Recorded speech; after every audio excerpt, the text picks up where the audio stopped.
Halo semuanya, selamat malam. Market hari ini hijau royo ya guys. Suara aku kedengeran gak ya? Wih, halo Pak Agung. Halo Bu Insyani.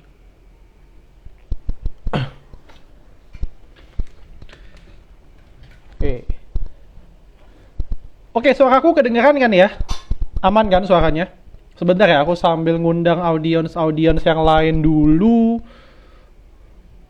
Sambil nyapa teman-teman semuanya. Ya, sambil nunggu yang lain juga.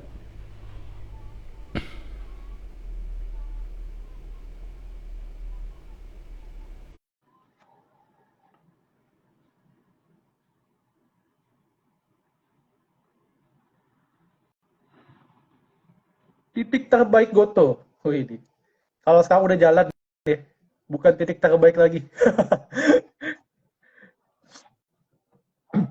Oke, halo teman-teman semuanya, selamat malam. Jadi malam hari ini kita akan ngobrol ya tentunya dengan para analis-analis yang tersertifikasi khusus ya. Kita akan bahas banyak hal dari mulai conference kemarin hingga nanti ya.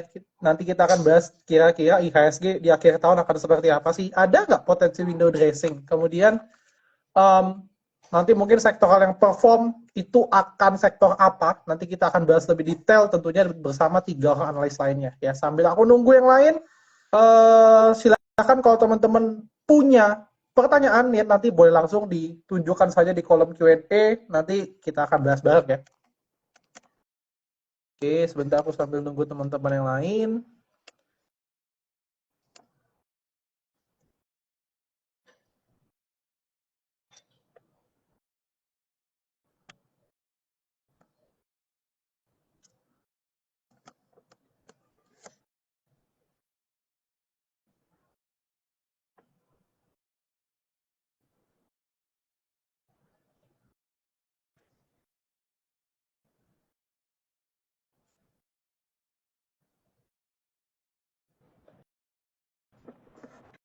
Oke.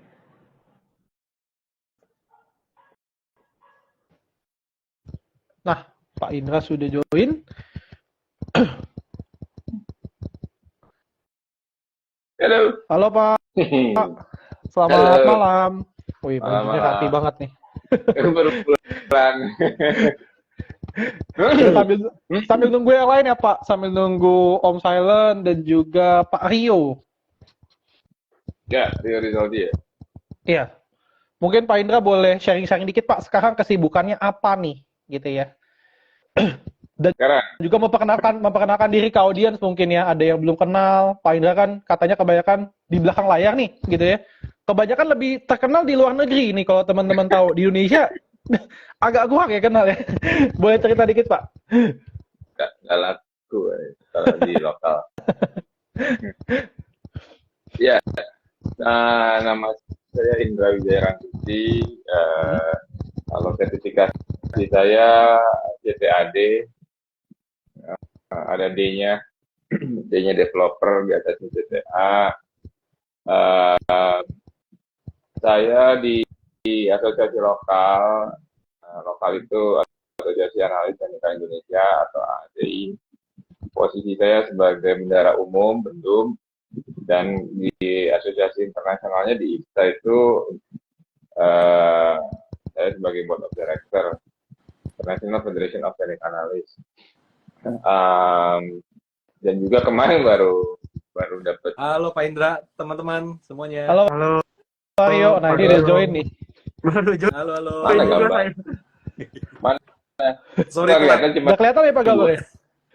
Nge-lag, kayak jangan-jangan Instagramnya nge-lag kali. Ya. Dari saya sih udah kelihatan 4 sih Pak. Di saya aman sih. Aman. Aman Kalau ya? nggak Pak Indra mungkin nanti bisa nanti login lagi aja Pak, boleh Pak, nanti join lagi. Oke. Oke. Mungkin aku mau tanya dulu nih ke Om Silent ya. Sekarang kesibukannya apa sih ya? Kalau misalkan dan juga boleh memperkenalkan diri ya Om ya ke teman-teman followers yang lain nih. Oke, sebelumnya thank you ya Koko Cuan dan juga Pak Rio dari Galeri Saham, salam kenal. Halo. Ya, dan tentunya buat teman-teman yang hadir di live ini, baik itu dari follower Silent Trader Academy ataupun mungkin dari followers teman-teman yang lain gitu. Jadi perkenalkan, biasa saya memang dipanggil dengan sebutan Om Silent gitu ya. Jadi memang saya seseorang yang membrandingkan diri agak out of the box nih. Ya, jadi ketika orang-orang berbondong-bondong mau tampilin wajah, saya kebalikannya. Kayak gitu, dan saya founder dari komunitas Silent Trader Academy udah kurang lebih 4 tahun lah, puji syukur berdiri, dan ya semoga bisa long lasting juga gitu. Jadi di sini mungkin kita sama-sama belajar ya sama senior nih, ada Pak Rio, Pak Indra, dan juga Koko Cuan gitu ya, yang cuan terus. Amin. Oke, sekarang ke Pak Rio ya. Oke, Pak Rio, salam kenal Halo. Pak. Ya, kita belum pernah ketemu nih. Iya, Kita baru belum ketemu ketemu. kemarin pas Kayak kemarin di pas IFA ya, conference ya. tapi nggak ambil. Iya. Iya, Pak Rio duduk depan, betul. saya duduk di Paling belakang. Duduk dekat pintu biar gampang keluar. Enggak, lebih ke cepet kebelet aja sih Pak kalau saya orangnya. Oke, mungkin Pak Rio boleh memperkenalkan diri Pak. Kira-kira sekarang kesibukannya apa, dan juga sehari-hari ngapain nih gitu.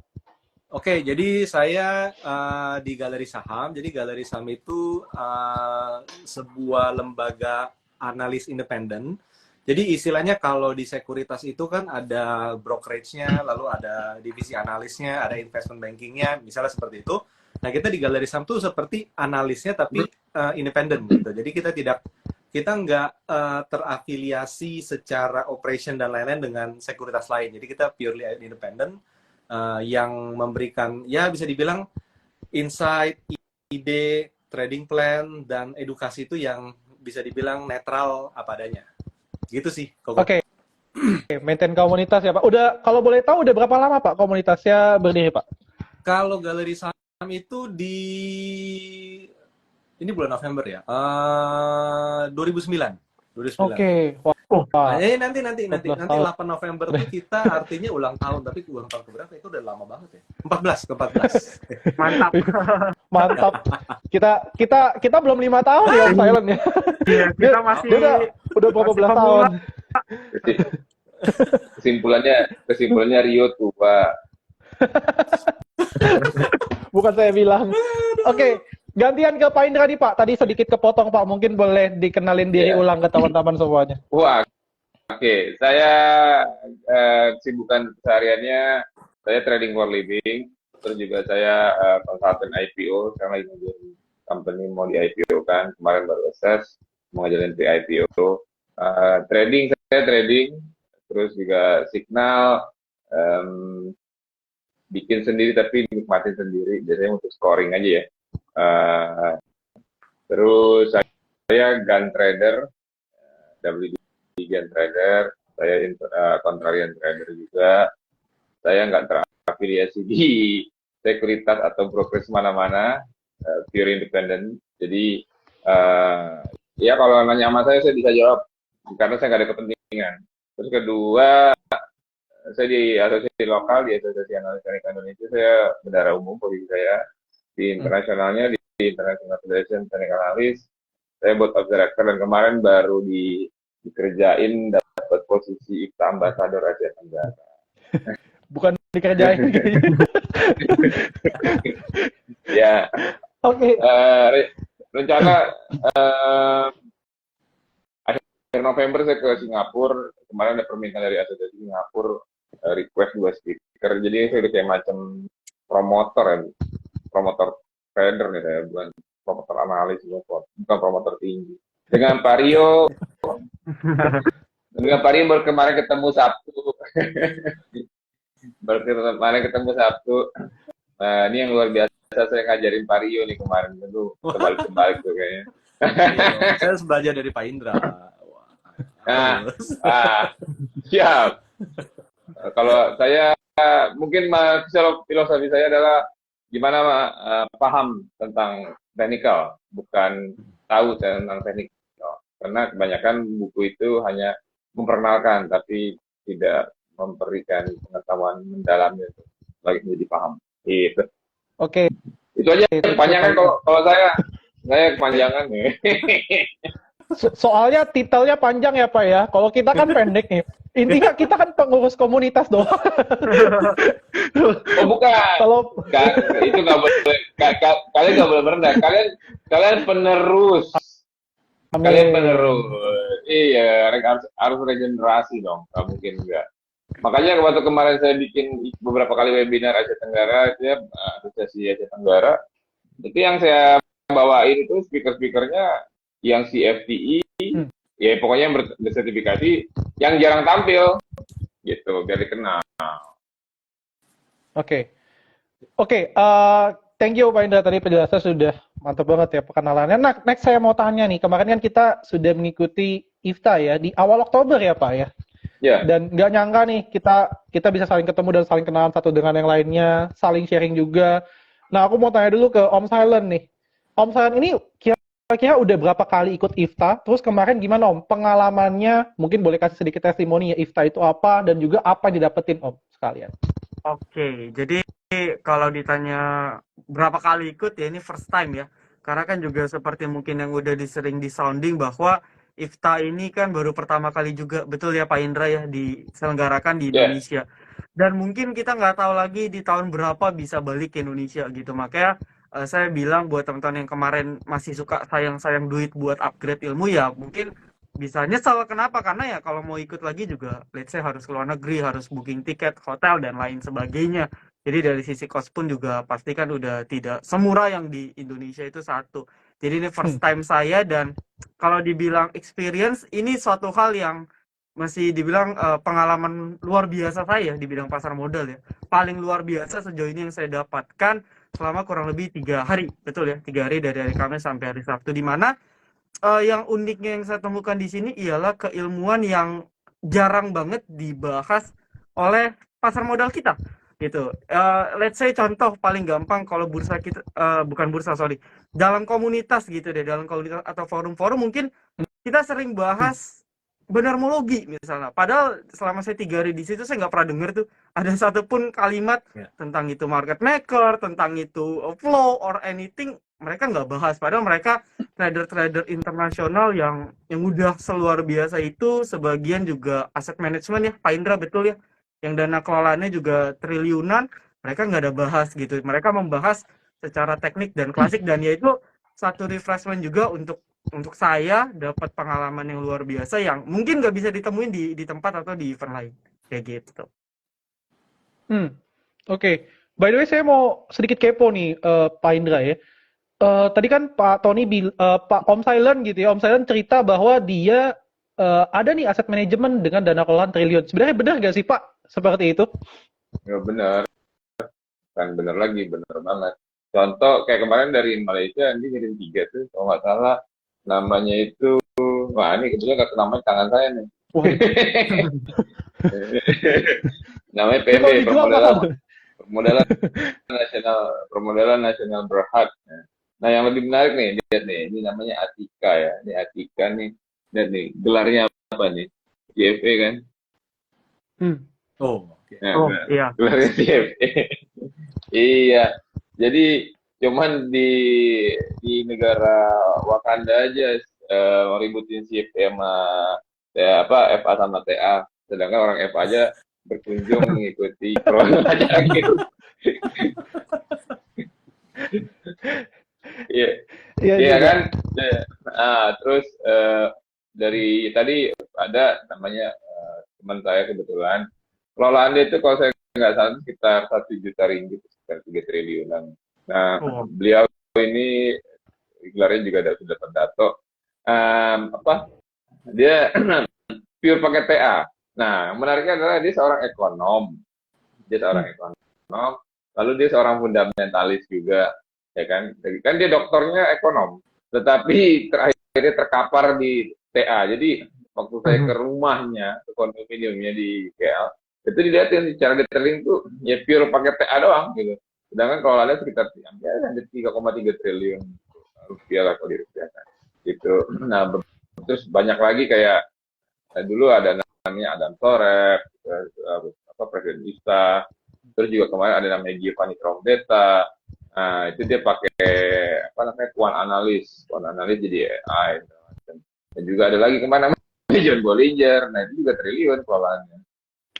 Oke. Tuh. Yang biasanya selama ini kita ngeliat cuma di layar, nganga, tutup, nganga, gitu kan. Di John Bollinger.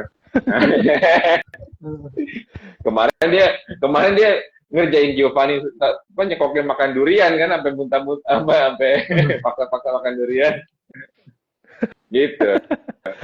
Jadi benar Oke, nggak berarti ada tipu-tipu, triliunan tuh beneran nggak tipu dan pakai PA aja, iya itu betul. oke. Oke, sekarang aku mau ke Pak Rio nih, Pak. Nah, sekarang gantian nih. Pak Rio ini udah berapa kali ngikut IFTA, terus kemudian boleh dong Pak sharing dikit gitu ya. Kira-kira apa nih yang didapetin dari IFTA kemarin?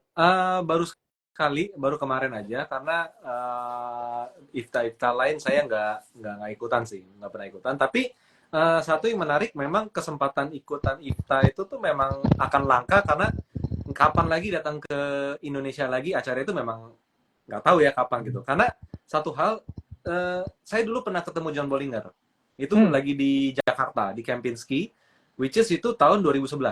Jadi 2011 baru ketemu lagi di IFTA, Pak Indra. Baru ketemu di IFTA tahun berapa tahun sekarang ya? 2023, artinya 12 tahun kan? 12 tahun gitu. Sampai saya sampai kasih lihat gitu. Iya, saya sampai Satu kasih CEO, lihat, Pak. Satu lingkaran CEO juga. Your picture kan 2011 gitu kan. Saya kasih lihat ya, oh you still a kid gitu. Seperti itu. 12 tahun gitu. Jadi memang itu acara yang apa ya? Ya menarik lah. Dan satu poin memang di IFTA itu kita kayak pertama mendapatkan insight dari para trader-trader profesional berdasarkan TA, itu sangat menarik. Yang kedua itu kadang kita dapat validasi gitu loh. Validasi bahwa gue pakai ini, bener juga loh, dia juga ngomong gitu loh. Dia ngomong gitu dari negara, misalnya dari Swiss gitu ya. Oh iya, dia ngomong kayak gitu, oh bener juga nih, arti kita beda negara, beda waktu, beda market, tapi yang dipakai bisa sama gitu loh. Ada juga seperti yang ya istilahnya ada beberapa, jadi untuk memvalidasi apa yang kita kerjakan itu on track, bahwa gue nggak sendirian gitu loh, orang lain juga pakai, dan ya sama-sama bisa saling apa namanya ya, bisa lebih yakin gitu loh, kayak gitu sih. Oke. Mantap nih. Berarti kita bertiga baru satu kali ya, Pak ya. Sekarang gantian ke pengurusnya. Oke, mungkin Pak Indra boleh cerita, Pak. Gimana pengalaman ikut IFTA dari awal? Saya ikut IFTA pertama kali 2014 ya di London. Itu di London, itu menarik sekali karena saya pikir ilmu saya udah segini nih, sudah segudang ya. Tahu saya ikut di sana 3 hari, ya ampun cuma segini saya punya, kecil banget ya. Iya. Nah, terus 2014 saya ketemu banyak ya, salah satunya speaker favorit saya Alexander Elder. Terus nah yang menarik, saya berangkat tuh dengan Pak Gideon Lapian. Pak Gideon Lapian tuh sekjennya Asosiasi Analis Teknik Indonesia. Nah, Pak Gideon itu dia nggak pernah absen ke IFTA Conference dari tahun 2006. Wow. Bosnia, Paris, you name it lah, semuanya dia udah datang gitu kan. Nah, terus dia bilang sama saya gini, Indra, yang penting tuh dari IFTA tuh afternya. Kalau ngeband mungkin after partinya kali ya, pas hangout malam. Nah, mungkin saya dengan dia sebetulnya sama ya. Jadi kita ngambil ilmunya itu waktu dia ngomong gitu. Oh, konsep berpikirnya dia gini, ngomongnya ini gitu. Nah, beda halnya dengan presentasi, karena presentasi kan cuma 45 menit ya, 45 menit. Nah, terus berangkatlah saya ke Jepang 2015. Wah, itu seru tuh. Isinya samurai semua gitu, ya kan? Iya. Karena dari Jepang banyak banget. Wah, ajaib. Itu ilmu-ilmu kuantitatif segala macam semua keluar. Dan gelarnya tuh belakangnya semuanya kebanyakan ada tulisannya ini Pizza Hut Delivery, PhD semua. Iya. Dan semua orang tuh dikasih headset. Nah, orang Jepang itu jarang mau belajar bahasa Inggris. Jadi headset yang kita terima itu terjemahannya itu cuma 2 bahasa, Inggris sama Jepang. Tuh. Nah, kebetulan kemarin di Indonesia saya buat 3 speaker dari Jepang. Nah, lanjut ke Sydney 2016. Nah, ke Sydney dulu di Sydney ya oke lah ya Sydney. Nah, itu menarik karena saya berteman dengan teman-teman Malaysia itu akrab bangetnya itu di Sydney. Jadi after event dibawalah saya ke mana apartemen mereka, diajak makan malam segala macam. Nah, lalu ditanya, banyak hal ditanya lah, karena mereka baru belajar kan, jadi enak saya iseng-isengin, saya yel-yelin kan. Ya. Lalu bertanyalah mereka semua tuh di meja makan sama saya dengan ketua umumnya yang pengelolanya 3 triliun dengan gelar Dato.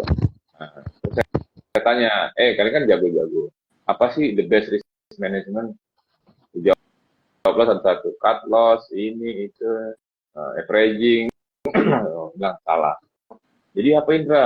Dari 3 orang yang bertanya sampai 20 orang ngumpul nungguin saya jawab, the best risk management adalah top up, dan semua tertawa.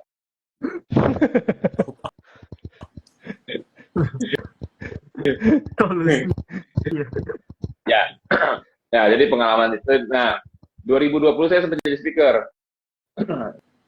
2020 waktu itu online. Terus ya, dan oh ya, satu lagi nih teman-teman. Kemarin waktu saya di Jakarta itu, saya ngeliat ke kiri, saya ngeliat ke kanan, itu hampir nggak ada bedanya sama perasaannya kayak lagi di luar negeri, perasaannya kayak lagi di Indonesia. Hampir nggak ada bedanya. Dan lebih kerennya lagi, kalau saya bilang, dari 9 speaker yang Indonesia wakilkan, itu ya teman-teman pasti lihat lah, kualitas presentasi mereka tuh above the average lah. Gitu. Nah, yang belum jawab Nelson, dari kan nanya mulu. Pengalamannya gimana kemarin di conference? Sebenarnya udah hampir dijawab semua ya Pak Om Silent dan juga Pak Rio gitu ya. Jadi memang first time dan juga tadi sudah digambarkan juga sama Pak Indra. Wah, saya pikir ini 5 tahun lebih belajar trading tuh ilmunya udah segede ini nih gitu ya. Di Indonesia doang ya, lokal. Tapi ternyata ketika masuk ke dalam, buset. Kayak kita aja sampai berpikir mungkin ada beberapa bahasa yang mungkin kita nggak nyampe sana gitu loh Pak. Jadi kayak dia orang ngomongin apa ya, otak kita belum nyampe gitu loh. Padahal menurut saya topiknya menarik, kayak topik gambaran besarnya menarik. Cuma mungkin menurut saya memang harus agak dipelajari lebih dalam. Gitu sih Pak. Tapi memang itu ilmu baru banget yang kita nggak mungkin bisa dapetin ya di luar sana ya. Kayaknya yang dari lokal pun belum ada yang ngajarin ini secara online gitu ya. Ilmunya sedip mereka, terus kemudian juga research-nya juga. Jadi mereka itu buat PowerPoint gitu ya, FYI aja bagi teman-teman ya. Mereka tuh buat PowerPoint, isinya mungkin ada sedikit spill strategi mereka ditambah dengan data. Bener ya? Mungkin Om Sayan bisa konfirmasi, jadi juga Pak Indra bisa konfirmasi nih. Jadi dia melakukan strategi dan juga meriset strateginya. Jadi ibaratnya strategi testing gitu ya Pak ya. Dan ternyata, ini strateginya baru nih, belum pernah ada yang bahas gitu. Dan menurut saya itu merupakan ilmu yang baru sih. Mungkin boleh ditambahin nih sama Om Sayan sama Pak Indra. Bener nggak apa yang saya omongin tadi? Benar. Betul. Ya, itu kekurangan. Dan hampir semua ya Pak ya. Dan hampir semua melakukan sistem trading itu ya. Jadi yang dibahas lumayan banyak data scientist dan hasil analisa mereka, keilmuan mereka dites dalam rentang waktu tertentu dan jadi trading system. Ya, itu kelebihan mereka. Kekurangan kita malas melakukan analisa. Kita udah analisa Pak. Iya, analisa mas mau entry, tapi analisa in general terus apa namanya? Karena kan gini, teori itu kan benar atau tidaknya kan setelah diuji kan ya. Nah, setelah pun diuji itu nggak 100% benar, ya tidak ada persentase. Itu. Nah, makanya saya mengencourage nih teman-teman untuk lebih detail lagi. Gitu. Karena saya juga sedang mempersiapkan paper saya, jurnal saya untuk dapetin gelar NFT. Mudah-mudahan tahun Mantap. depan. Mantap. Amin Pak, lancar. Mantap sekali. Ayo, Pak. Tapi sebenarnya saya kemarin di IFTA ada satu yang bagian paling menarik sih Pak Indra, teman-teman. Behavioral Skala dinner. finance. Oh, Behavioral Prof finance. Budi ya. Iya. Prof Ya, Budi. Prof Budi. Ya, itu dia ada sebut ada berapa ya? Ada 15 atau berapa apa namanya? Kayak illusion atau trap gitu ya. Bias. Which is Iya, itu sebenarnya kita kalau lihat di lapangan itu gila, itu kejadian semua tuh gitu loh. Mhm. Ketemu si A, Betul, dia betul. nah ini. Jadi itu benar-benar kejadian semua dan somehow ternyata ada keilmuannya gitu ya. Jadi orang nyangkut tuh sebenarnya ada teori yang dilandasi di belakangnya gitu loh. Ada. Kebanyakan Behavioral finance. kebanyakan mereka punya risk management andalan itu. Biasanya tadi selain top up, kedua biasanya itu hold and pray, ya kan? Hold and pray. Nah, itu Tiba-tiba jadi Tuh, religius ya. ya Iya, hold and pray. tiba-tiba jadi investor. Ya, nanti itu kayak sebenarnya saya secara nggak langsung kan saya senang filsafat ya. Basically kan semua manusia itu kalau ditransaksikan dipengaruhi sama greed and fear, gitu kan. Nah, jadi sebenarnya kayak saya sering berapa kali saya bicara sama silent trader ini, Om Silent. Setelah saya paparkan, saya kasih punchline, kata-kata dia mind blowing. Sebenarnya nggak mind blowing sebenarnya, karena ya itu yang very common mistake atau very common happen di lapangan tuh kayak gitu. Jadi kalau trading saya ambil forward, saya ambil di depan, saya bawa kayak sama kayak tema kita hari ini, ya kan? Back from the future, bukan back to the future, back from the future. Kita baru kembali dari masa depan kemarin. Boleh Pak, mungkin dikasih tahu Pak kira-kira ya. Ini kan berarti kita beberapa udah tahu nih. Ya, beberapa kita kan ngobrol sama Pak Indra ternyata mind blowing. Boleh nggak sih Pak mungkin spill satu hal aja nih Pak yang ternyata trader itu harusnya begini gitu loh. Yang common mistake yang biasa dilakukan dan sebaiknya tidak dilakukan lagi gitu Pak. Supaya audiens ini ngerti nih, dapat tambahan ilmu baru gitu ya tentang trading yang orang bilang trading itu gitu-gitu aja gitu ya. Padahal ternyata nggak sesimpel itu juga ya. Banyak komponen-komponen lain di dalamnya yang kita sendiri nggak bisa tahu 100% gitu kan. Ya. Itu keren tuh kalimat trading gitu-gitu aja. Karena beberapa TA gitu-gitu aja. Itu inget banget tuh. Waktu saya lagi datang ke suatu institusi sekuritas besar, dia bilang, trading kan gitu-gitu aja. TA kan gitu-gitu aja. Oke, setelah selesai makan siang, saya jelasin, Pak, TA itu bisa untuk intermarket. TA itu bisa untuk asset location. Nah, dan juga bisa memilih sektoral. TA itu tidak hanya digunakan untuk trading, tapi juga untuk dalam berbisnis. Saya bisa lihat untuk mengatur cash flow berdasarkan TA. Nah, kemarin saya datang ke HIPMI, saya jelasin HIPMI, Himpunan Pengusaha Muda Indonesia. Nah, ternyata dari saya tadi malam ngobrol sama, ya mungkin kalau nggak sengaja Nelson dikirimin, kebetulan dikirimin foto lah sama mereka. Itu mereka saya diskusi, akhirnya mereka teracuni bahwa oke, nanti setiap provinsi harus punya CSA, CIS, CIB dan CTA. Wah, saya bilang ini saya nggak promosiin, harusnya saya dapat duit ini, udah bisa membuka pola pikir dan wawasan mereka, gitu. Nah, terus kayak kejadian IISG beberapa minggu ini. Nah, itu kan sebenarnya sudah terantisipasi ya. Kemarin juga dari 3 hari kan sebenarnya mereka tidak membicarakan direct, tapi kalau teman-teman memahami intermarket, ya kan, money flow, commodities, siklus, itu terlihat jelas bahwa IISG emang mau masuk fase koreksi gitu. Terus kalau jatuh, nah ini human behavior nih, ya kan?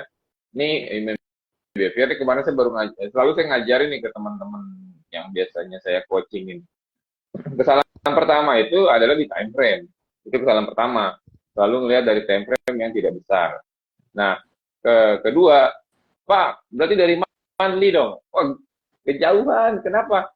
Kalian kan tradingnya kan nggak sampai 50 tahun, gitu kan? Trading kan paling cuman, iya, udah hijau 5%, udah gatel pengen liquid, gitu kan?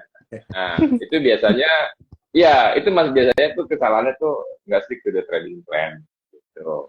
Nah, terus saya ajarin lagi itu, misalnya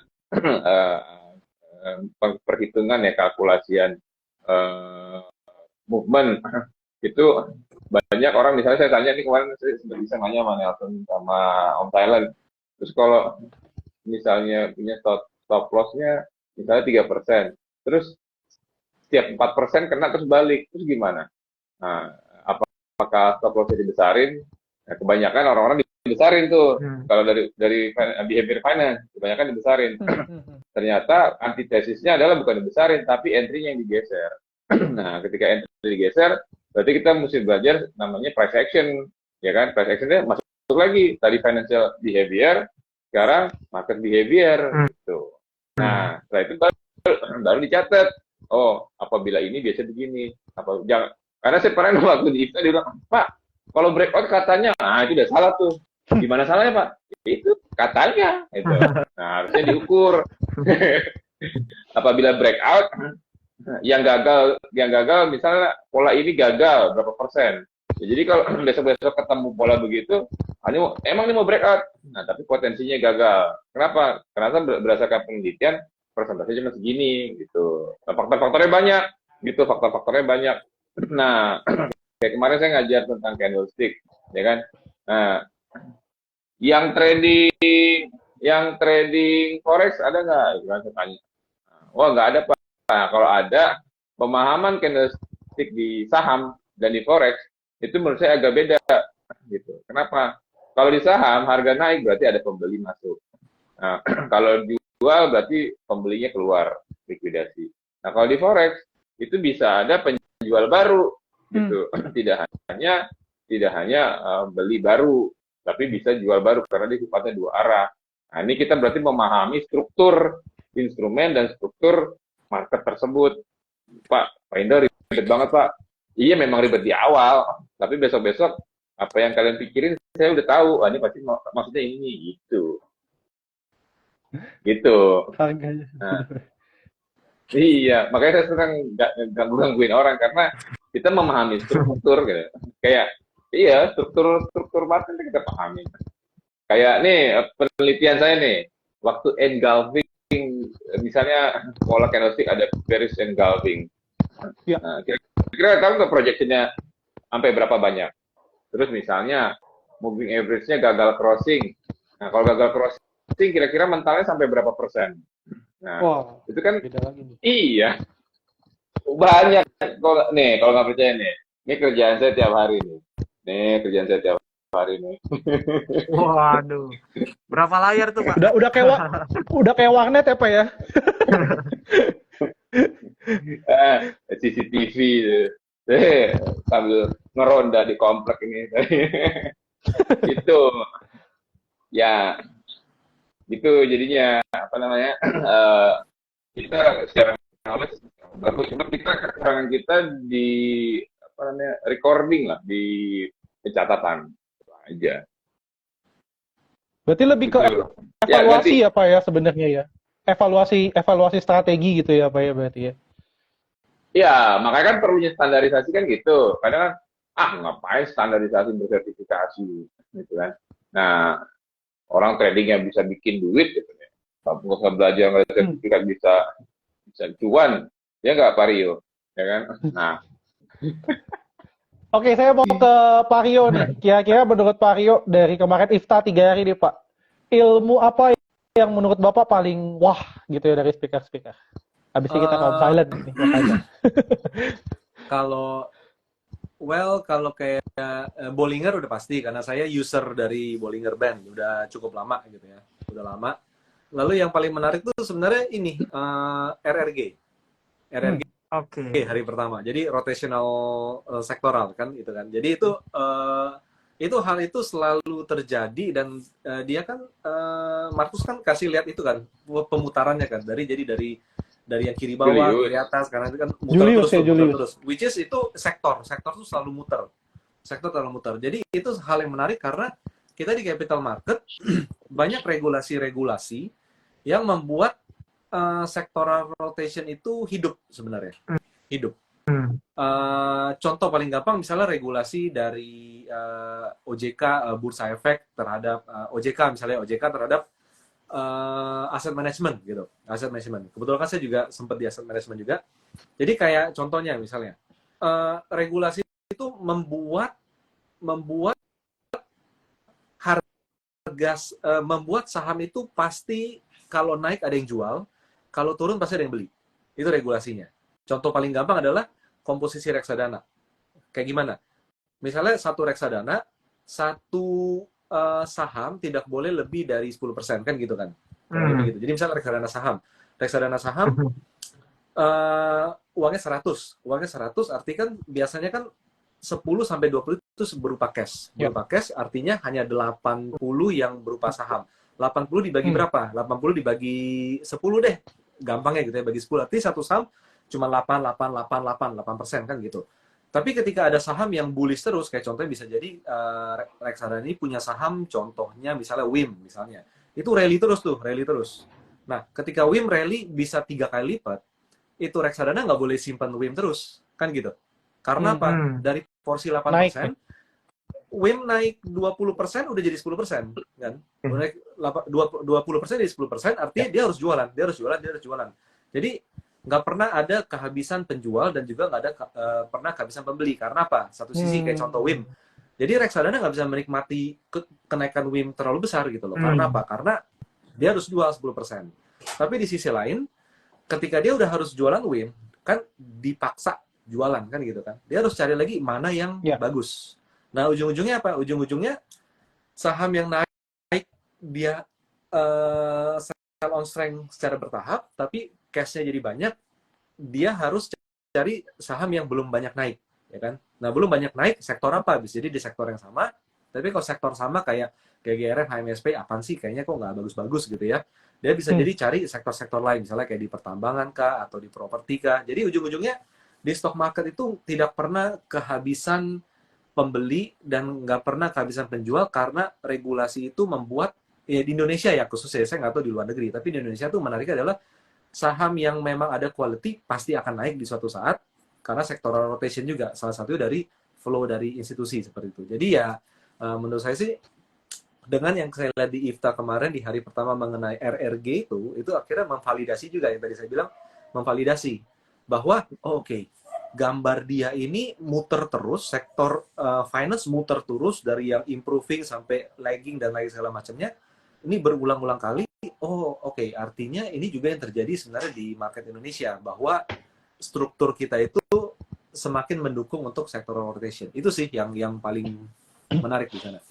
Ya, jadi buat teman-teman yang nggak tahu, itu namanya RRG ya, Relative Rotation Graph. Jadi dibagi 4 kuadran, terus udah gitu dia rotasinya ke kanan ya, searah jarum jam.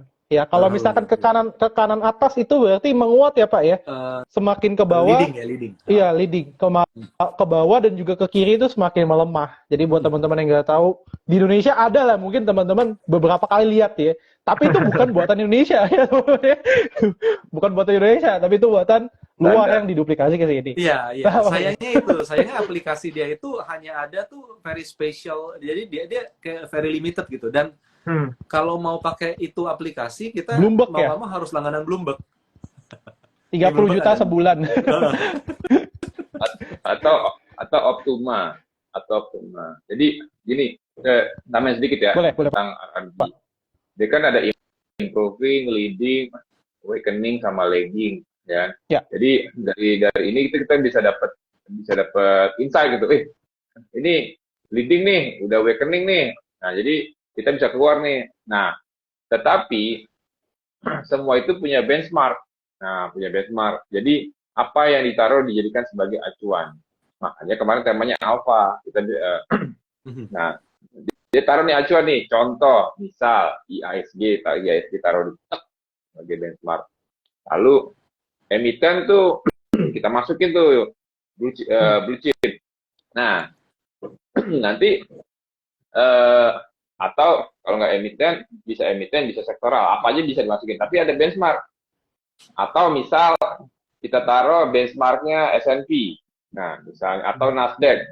Nah waktu Nasdaq ditaruh di sebagai benchmark, itu kita taruh tuh saham-saham tech gitu, Apple, Google masukin tuh, ya kan? Nah itu nanti ngikut. Jadi kita tahu, yang lagi improving apa nih? Nah, kita bisa siap-siap buy. Ini yang lagi weakening apa? Kita bisa siap-siap keluar. Nah, jadi dari RRG itu sebenarnya base-nya on TA, pakai TA. Nah, kalau mau tahu base-nya itu TA, paling gampang ada indikatornya namanya relative strength. Bukan relative strength index, itu RSI. Ini hanya relative strength. Nanti dia di pairing tuh, siapa yang leading, siapa yang nggak leading. Nah, tadi kalau yang bilang TA gitu-gitu aja, ini kurang jauh gitu. Siapa ya Pak? Tapi Bukan saya tapi Pak, nggak bukan apa-apa saya. Pak. Tapi nggak apa-apa Pak. Orang ngeremehin TA itu sebenarnya bagi saya benefit juga buat kita. Jadi karena nggak banyak yang pakai, kita jadi dapat alfanya. Benar. Betul. Jadi kalau bagi saya ya, itu orang-orang yang ini nggak nyebut siapa gitu. Misalnya kayak ada Big Fun gitu ya. Big Fun nggak percaya TA nggak apa-apa gitu loh. Lu yang akumulasi, gue dapat alfanya. Karena gue nggak perlu akumulasi. Ya, Di sana. betul. Nah, Harga naik tapi kan karena di sini akumulasi dia, tapi kita dapat lebih alfa daripada dia. Itu kan menarik juga gitu loh. ya, karena dia baru masuk resisten 1, kita resisten kita ada di 1618 di resisten 3-nya dia gitu. Satu. Bahasanya agak teknis ya teman-teman ya. Ini kita udah next level nih. Jadi Oke. kalau di plat mobil nomor mahal itu kan 168, tapi kalau di TA tuh nomor mahal tuh 618. Ya. Ya. Bener juga. 618. Oke, saya sekarang mau ke Om Silent nih. Saya mau nanya ke Om Silent dulu bentar ya. Nah, kalau dari Om Silent nih kira-kira ilmu apa nih Om yang menurut Om paling menarik nih selama Iftar kemarin dan kira-kira bisa jadi referensi nih untuk gaya trading Om Silent? Oke, jadi sebenarnya kalau dibilang ilmu, hampir setiap speaker tuh unik ya. Mungkin Pak Rio dan Pak Indra juga ngerasain tuh. Setiap speaker mempunyai sesuatu yang unik yang bahkan kalau saya sendiri ngerasain, wah saya baru pernah dengar juga, apalagi mungkin speaker-speaker dari luar. Gitu. Saya juga sama nih kayak Pak Rio, pengguna Bollinger dari awal saya kenal sampai detik ini, gitu ya. Lalu cuman mungkin yang jadi concern ya, yang paling menarik lah, gitu yang paling menarik. Sebenarnya ada dua. Ya, pertama dari Pak Arya, speaker kita, gitu ya, Pak Arya Santoso, itu mentor saya juga. Sebenarnya topiknya mungkin agak sepele atau simple kalau dengar, ya. Candlestick recoloring ya, kalau nggak salah ya. Koreksi kalau saya salah. Jadi, bagaimana kita trader saham atau trader forex ketika ngelihat candle itu suka mispersepsi. Nah, jadi dengan teorinya dari Pak Arya, yang mana saya kasih contoh, misalnya kadang kalau di saham-saham Indonesia kan suka banyak emiten-emiten yang kurang liquid ya. Jadi ketika dia opennya gap down, tapi candle-nya hijau, gitu ya. Mungkin teman-teman sering ngerasain lah di market-market yang likuiditasnya kecil. Dan itu banyak di market kita. Dan waktu Pak Arya cerita, bahkan di bursa Malaysia pun ada juga emiten-emiten yang serupa. Nah, kadang kalau kita menggunakan teori candlestick yang basic, dengan, candle-nya hijau nih. Berarti kan secara teori, para retail awam mengasumsikan itu bullish. Tapi dengan recoloring teorinya Pak Arya yang mungkin nggak bisa saya jelasin di sini karena itu detail banget. Cuma dengan recoloring yang dilakukan kita jadi bisa lebih memahami. Itu satu terkait candle masih. Lalu yang kedua, ini masih terkait grafik. Saya menemukan bahwa sepertiga isinya banyak banget membahas terkait grafik point figure. Mungkin ini saya juga baru pernah dengar, cuman memang tidak menyangka bahwa di luar negeri point and figure ini sebegitu menariknya dan ternyata bisa dibilang salah satu grafik yang dipakai ya Pak Indra ya gitu mungkin instead of candlestick or bar chart gitu ya, mungkin buat teman-teman forex kan biasa pakai bar chart gitu. Jadi kalau saya waktu awal belajar ya kita sama-sama belajar mungkin line chart gitu ya, garis candlestick udah pasti, bar chart mungkin kalau teman-teman yang udah forex ya mungkin mulai pindah ke bar chart misalnya, sama mungkin kalau saya Heikenasi gitu. Nah, tapi ternyata ada lagi point figure dan luar biasanya ialah saya juga mau belajar nih Pak Indra, Pak Rio dan Koko Cuan saya jadi mau belajar banget terkait keilmuan dari point and figure. Nah, gitu. Jadi saya juga kemarin sama Koko Chan lagi cari-cari bukunya juga ya untuk mau mempraktekkan. Kayak gitu. Mungkin Pak Indra juga boleh share tuh, Pak. Hmm, Mungkin sedikit tentang point and grafik dari figure. point and figure. Iya, karena itu menurut saya lumayan menarik dan kalau memang itu bisa dipakai di bursa saham kita, wah saya rasa akan menarik karena belum banyak yang pakai ya. Gitu. Mungkin seperti Ya. statement Pak Rion, keuntungan bagi mereka yang belum tahu, tapi kita udah tahu. Gitu dan kita bisa manfaatin. Point figure itu yang famous make itu Tom Dorsey. Nanti bisa di googling Tom Dorsey. Nah, Tom Dorsey itu dia juga menggunakan teori relative strength. Nah, point and figure itu dia cuma kayak bulat, silang, bulat. Kayak kita mainin aja ya, kayak kita main bulat, silang, bulat. Tik-tak-tu ya. Ya, nah, nggak nyampe ulang lagi dari bawah. Nah, basically secara tidak langsung itu mengukur volume, ya. Nah, kedua itu hampir sama seperti trading breakout. Nah, makin ke modern, masuknya itu ke Darvas box, gitu. Jadi kalau sering lihat iklan kotak, nah kotak-kotak buy, kotak-kotak jual. Nah, basically struktur dari rumusan itu tuh pakai itu sebenarnya. Jadi dia bikin bullet point figure, dapat konfirmasi. Nah, baru berarti dia mencari konfirmasi. Nah, trading style-nya berarti itu masuknya ke breakout system gitu.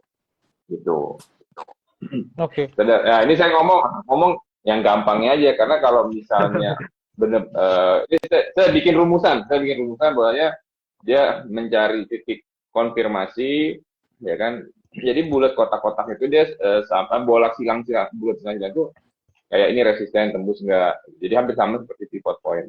Oh, confirm nih, resisten baru dia bikin support baru. Resisten tembus bikin support baru. Berarti confirm breakout, berarti volumenya banyak.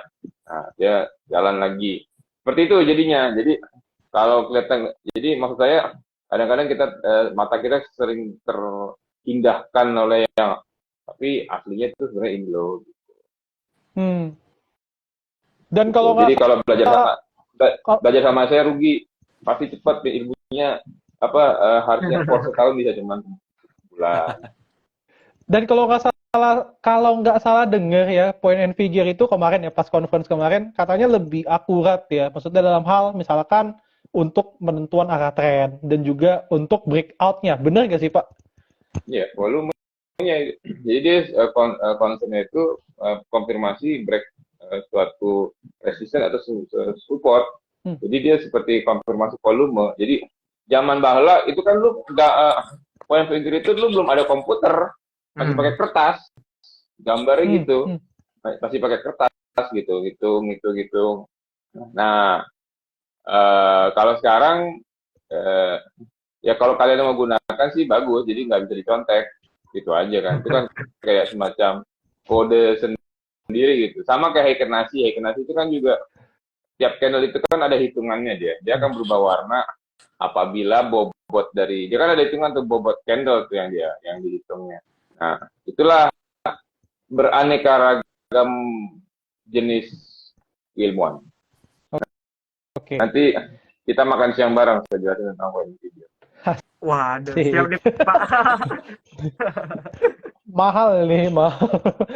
Oke. Nggak berasa ini udah 19.48 nih. Mungkin aku mau pertanyaan lebih ke relate sekarang ke IHSG kali ya. Pandangan masing-masing sifu-sifu nih, 3 orang ini. Terkait IHSG nanti di tahun 2023. Ada harapan nggak untuk terjadi namanya window dressing? Mungkin dari Pak Rio dulu.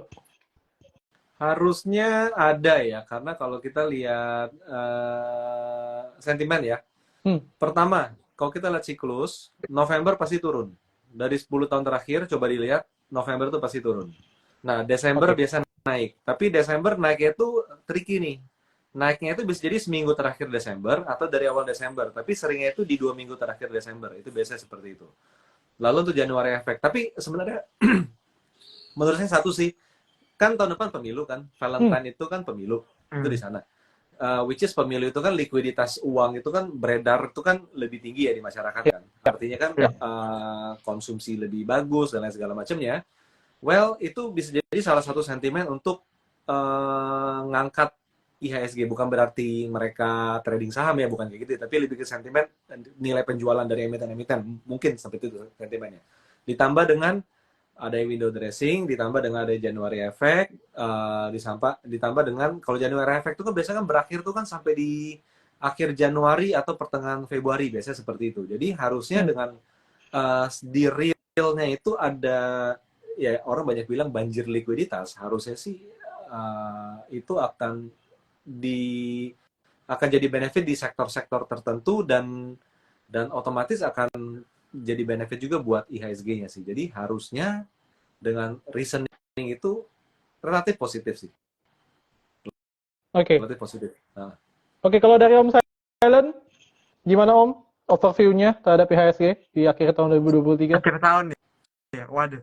Ya kalau dibilang akhir tahun, sebenarnya kalau mungkin ditanya window dressing ya. Kalau window dressing mungkin saya sepakat setuju dengan statementnya Koryo bahwa window dressing secara historically probabilitasnya tinggi ya Pak Rio ya terjadi. Gitu ya. Mungkin seperti tadi Pak Rio udah jelasin spesifik, entah itu awal-awal bulan sekalian, kalau enggak ya menjelang akhir, habis itu lanjut tuh ke January effect. Biasanya seperti itu di periode antara Desember dan Januari. Cuman mungkin catatan dari saya, apakah window dressing-nya akan semenarik mungkin beberapa tahun sebelumnya, sebelum IHSG kita sideways panjang dari 2022 atau 2021, sorry. Itu jadi concern karena kalau dibilang let's say tahun 2021, kalau nggak salah window dressing justru kejadiannya cepat di Oktober. Koreksi kalau saya salah. Habis itu November, Desember malah nggak kemana-mana, bahkan koreksi. Lalu tahun lalu juga koreksi kalau saya salah juga tetap ada flow, cuman tidak semenarik mungkin window dressing pada umumnya. Itu yang jadi concern karena kalau kita lihat grafik dari IHSG saat ini kan non trending ya. Itu jadi sejak Desember 2022 kemarin breakdown 7.000 sampai sekarang kita masih trading range ya mungkin 6.500 sampai 7.000. Itu yang kita alami selama hampir setahun terakhir, dan kalau ditarik panjang lagi itu kalau nggak salah dari pertengahan 2021 atau 2022 awal, jadi kurang lebih udah hampir 2 tahun kita sideways panjang. Dan ya mungkin kalau technical simpelnya ini kan posisi sekarang current market lagi di support ya, menuju area support gitu ya, area kurang lebih di 6.500 6.600. Mungkin bisa kita ambil simpel kalau ngomong sampai akhir tahun ya, kita bisa cari emiten-emiten yang memang biasanya secara siklus Santa Claus Rally atau window dressing atau January effect itu bagus, yang teknikalnya oke, dengan asumsi bahwa ketika IHSG positionnya di support ya, dan dia akan kembali ke resisten karena kan non trending ya, akan back to resist, kita bisa manfaatin pergerakan itu untuk taking profit ya dalam rentang beberapa bulan terakhir gitu. Dan mungkin karena pemilu juga udah dekat ya, mungkin prediksi saya hasil pemilu juga akan sangat menentukan sih. Saya nggak tahu nih Pak Indra, Korea atau dari Koko Cuan setuju atau enggak, tapi menurut saya hasil pemilu akan sangat menentukan arah IHSG karena nggak mungkin gini-gini aja. Pasti entah dia terbang ke atas, kalau enggak nyungsep ke bawah gitu. Jadi mungkin hasil dari pemilu juga akan lumayan menentukan itu untuk pergerakan market ke depannya. Gitu sih kalau dari saya. Oke, sekalian nih lagi kita ke Pak Indra, dan sekalian kalau misalkan bisa jawab pertanyaannya Pak, bantu jawab ya. Soalnya ada yang nanya langsung ke Pak Indra nih. Oke, saya nanya dulu terkait overview IHSG Pak, terus kemudian ada yang nanya ngitung law of vibration suatu market, itu ngitungnya dari siapa aja? Mungkin boleh dibantu dijawab Pak. Siapa nih law of vibration? Kanan saya ini kok tahu-tahu aja ngitungin law of vibration. Oke. Kalau saya ditanya terkait IHSG sekarang tanggal 2, besok penentuan. Beda nih. Dia pakai tanggal, kita nggak pakai. Ya, kemungkinan besar kalau besok bisa ditutup di atas closing hari ini ya. Kalau misalnya besok ditutup di atas 6750, potensinya dia akan kembali naik. Terus apabila minggu ini ditutup di atas 6758 minggu ini ya, nah potensinya kemarin, bukan pamanku datang, kemarin itu udah ketemu. Oke. Oke, nah yang perlu diperhatiin di 6559 itu ringkih banget di 6478. Tapi kalau misalnya dia di 6558, kemungkinan besar dia ngayun. Syukur-syukur dapat vibration dan bisa naik ke atas. Ntar, terus vibration nanti. Nah, kedua, saya lihat sih potensinya sekarang November. Kemungkinan kita bisa nembus kembali ke 6.900 ya. Nah, di 2024, kalau target pertama saya kembali ke 7.368, dan kemungkinan di 2024 itu kita bisa lihat 7.900. Menurut saya kita bikin all time high. Siapapun presidennya, kemungkinan besar ISG-nya akan positif. Nah, pertanyaannya adalah, ini yang sering saya sampaikan kepada pengusaha, during sampai ke sana itu kemungkinan ada declining terus baru naik ke atas. Nah, jadi kalau ditanya ke saya positif apa enggak, view-nya positif. Ya, mudah-mudahan 1.900 di peperin sedikit 8.000, alhamdulillah. Tapi kalau enggak, kita ketemu. Ya, kemungkinan 69 kita bisa ketemu lagi kok. Kalau misalnya nanti udah 69, saya WA kalian semua. Jeng-jeng, 69. Nah. Pak, WA-nya seminggu sebelumnya, Pak. Kita beli duluan ya. Kan udah bagus kan kalau bottoming saya udah bicara kalau bottoming kan sudah nih. Seharusnya sih kemarin udah bottoming kemarin gitu. Sekarang saya kan contrarian trader, Pak. Jadi saat lagi jatuh-jatuh ya saya kumut-kumutin, udah lagi high-high-nya kita jual-jualin. Kenapa ya? Karena biasanya kalau kenaikan tidak diikuti dengan jumlah volume, kemungkinan itu ringkih untuk naik lebih tinggi. Nah, kemungkinan dia akan koreksi atau dia akan kembali naik. Kemudian dia koreksi atau dia akan reversal. Nah, apa tadi? Lanjut ya. Pertanyaan. Pak Indra, gimana menghitung law of vibration suatu market? Nah, hitungnya dari sisi apa aja? Nah, kalau ini di luar kemampuan saya pun tidak tahu apa-apa. Ini siapa yang nanya ini? Vindi Tanza namanya. Vindi Tanza. Gimana? Vindi Tanza. Oh, ini kayaknya anak buahnya gemuk ini.